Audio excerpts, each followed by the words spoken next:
മോൾക്ക് എല്ലാ തവണയും ഒരു ജോലി ഡ്രസ്സ് എൻ്റെ കൈ കൊണ്ട് തയ്ച്ച് കൊടുക്കാറുണ്ട്. ഇത്തവണ എനിക്കതിനുള്ള ടൈം കിട്ടിയിട്ടില്ല, ഒട്ടും ടൈം കിട്ടിയിട്ടില്ല. ശരി, എന്തെങ്കിലും തയ്ക്കാൻ വേണ്ടിയിട്ട് പുള്ളിക്കാരനോട് ഒരു ക്ലോത്ത് കൊണ്ടുവരാൻ വേണ്ടി പറഞ്ഞപ്പോൾ നെറ്റിൻ്റെ ക്ലോത്താണ്, ലൈനിങ് സെറ്റായില്ല. ശരി, ഞാൻ തന്നെ പോയിട്ട് നോക്കി നോക്കുമ്പോഴേക്കും പിന്നെ അവർ പറഞ്ഞു ഇനി ക്ലോത്തിൽ, കാരണം പോകുമ്പോഴേക്കും 3 മണി കഴിഞ്ഞിട്ടുണ്ട് രാത്രി. അപ്പോൾ ഇനി ഷോപ്പ് അടച്ചിട്ടുണ്ട്, ഇനി ഒന്നും നടക്കില്ല പറഞ്ഞു. ശരി, അടുത്ത് പോയി കിട്ടൊരു ഷോൾ ഉണ്ടായിരുന്നു, ആ ഷാൾ മാത്രമായിട്ട് ഇങ്ങനെ വാങ്ങിച്ചു, ബാക്കി കൂടെ സെറ്റാക്കാമെന്ന് കരുതി. അപ്പോൾ പെരുന്നാൾ ഡ്രസ്സ് എണീക്കണം മുന്നേ റെഡി ആയതാണെന്നുണ്ടെങ്കിൽ ഇതിട്ട് കൊടുക്കാം, അല്ലാന്നുണ്ടെങ്കിൽ അവൾക്ക് വാങ്ങിച്ച് വെച്ച ഡ്രസ്സിന് റെഡിമെയ്ഡ് അതിട്ട് കൊടുക്കാമെന്ന് കരുതി. എന്തായാലും നമുക്ക് വേഗം പോയിട്ട് ഡ്രസ്സ് കട്ട് ചെയ്ത് സ്റ്റിച്ച് ചെയ്തിട്ട് വരാം. ക്ലോത്ത് ഏതാണെന്നല്ലേ, ഇതേ തന്നെയാണ് ക്ലോത്ത്. ഈ ഷാളിൻ്റെ ഒരു ഭാഗം മാത്രം പതിട്ട ഒരു ടോപ്പ് പോലെ തയ്ക്കാനാണ്. താഴെക്കാരി ഭാഗം അത് മേലെ വെക്കും, നെക്ക്.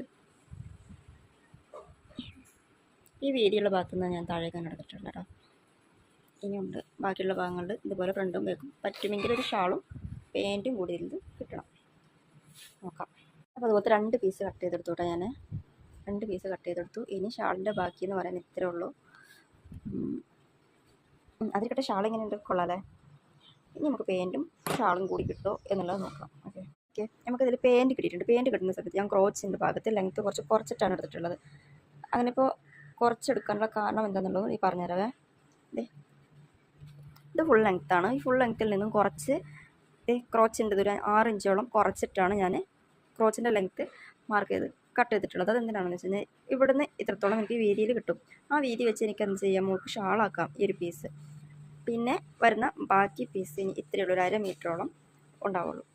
അതിൽ ഏതെങ്കിലും ഒരു വേസ്റ്റ് ഭാഗം വെച്ച് എനിക്ക് മേലേക്ക് പീസ് ഇട്ട് കൊടുക്കാനും പറ്റും. അപ്പോൾ അതുകൊണ്ടൊക്കെയാണ് ഞാനത് ഇവിടുന്ന് ഒരു ചെറിയൊരു പീസ് കുറക്കാൻ കാരണം. ഓക്കെ, അതെ, നമുക്ക് സ്ലീവിനുള്ളതും കിട്ടിയിട്ടുണ്ട്. ബാക്ക് ഭാഗം, ഫ്രണ്ട് ഭാഗം, അതുപോലെ തന്നെ പാൻറ്റിൻ്റെ 2 പീസ്, മേൽഭാഗത്ത് ക്രോച്ച് ഭാഗം കിട്ടിയിട്ടില്ല. ഓക്കെ, പിന്നെ സ്ലീവിനുള്ളതും കിട്ടി.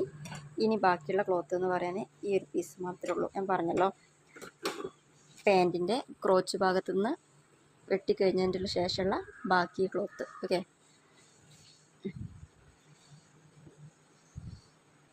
ഇതിൻ്റെ ലാസ്റ്റ് എൻഡിൽ കുറച്ച് വീതിയിൽ ക്ലോത്ത് ഇട്ടിട്ടുണ്ട്. ആ ഒരു ഭാഗം വെച്ചിട്ട് നമുക്ക് ക്രോച്ചിൻ്റെ കുറഞ്ഞ ഭാഗം ഉണ്ടല്ലോ, ക്രോച്ചിൻ്റെ നമുക്ക് കുറഞ്ഞ ഭാഗം കിട്ടി വരുന്നില്ലേ, അത് ഫില്ല് ചെയ്ത് കൊടുക്കാം.